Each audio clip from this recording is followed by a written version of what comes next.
Tu fais une étude de projet et tu aimerais analyser différentes versions de cette étude très rapidement sans avoir à copier-coller ton tableau 57 fois. Bienvenue dans une minute pour maîtriser Excel. Aujourd'hui, je te montre comment fonctionne l'analyse scénario.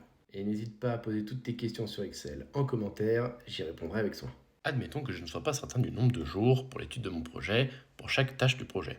Je souhaiterais donc savoir combien me coûte l'étude du projet au total en fonction du nombre de jours pour chaque étape. Pour réaliser cela, on se rend dans l'onglet Données, Analyse scénario, gestionnaire de scénario. Une fois sur cette fenêtre, tu vas ajouter un scénario et tu le nommes comme tu veux. Ici, par exemple, je vais mettre 1. Les cellules variables sont les valeurs que tu veux étudier. Ici, dans notre cas, le nombre de jours. Je vais donc tout simplement les sélectionner. Tu peux mettre un commentaire pour savoir quel est le scénario, à quoi il correspond et qui l'a créé. Tu fais OK et ici, tu vas décider de la valeur de chacune de tes variables pour les nombres de jours dans notre cas. Disons par exemple que le développement va durer 70 jours et pas 60.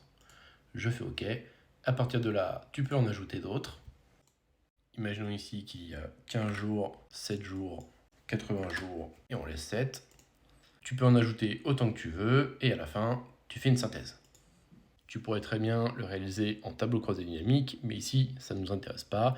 Ce qui est intéressant surtout, c'est la cellule résultante, c'est-à-dire que nous cherchons à connaître le coût total de l'étude du projet en fonction des variables que nous avons définies précédemment. Je laisse donc G10 qu'Excel a deviné en amont et je fais OK.